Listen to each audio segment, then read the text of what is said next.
So this is a picture of a Sefer Torah that somebody bought in Eretz Yisrael. They were reading it and they realized it was a mistake that the Sofer made. Over here you can see it's supposed to be two words, Ruach Yam. There's supposed to be a space between the Ches and the Yud. The Sofer made a mistake, and now both of these words read as one word, making the Sefer Torah not kosher.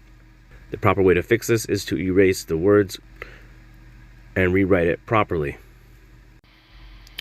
So I wasn't able to respond to his message right away, and in his haste to have it fixed, he went and reached out to another Sofer, and the Sofer said that he could fix it.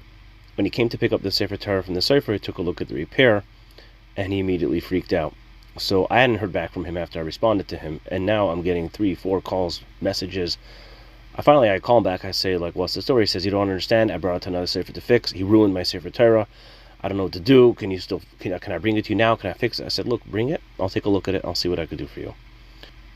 So he brought me the Sefer Torah, and this is what we're holding right now. So now, typically, you're not really supposed to erase letters in a Sefer Torah for no reason. And I actually had a little bit of a debate whether this is something that I can actually fix, simply because maybe on some level it might be technically kosher, although very ugly.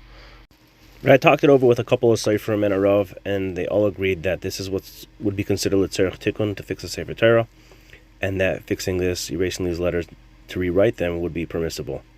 Now, such a fix like this is very, very difficult, simply because the parchment is only so thick. And when you erase letters in the first place, you have to be very careful you don't make a hole into the parchment. That's how we take out the letters. We sand them off, scrape them off.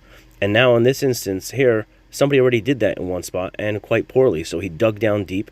So now the parchment where he did his fix is already thinner than it should be.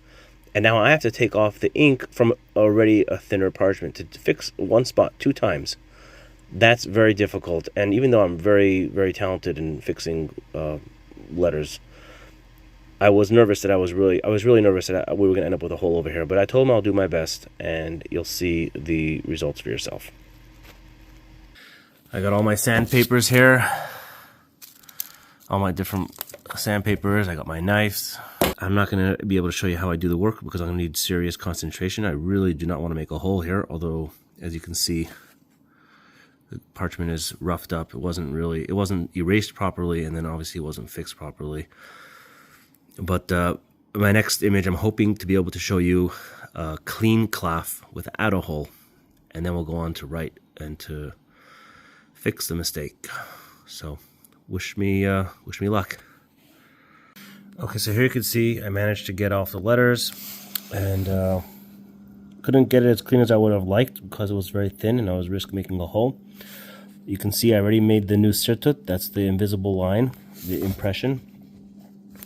Starts from right here. You can see the line. So that is good to go. And here you can see the finished repair, and Baruch Hashem, it came out beautiful, no hole.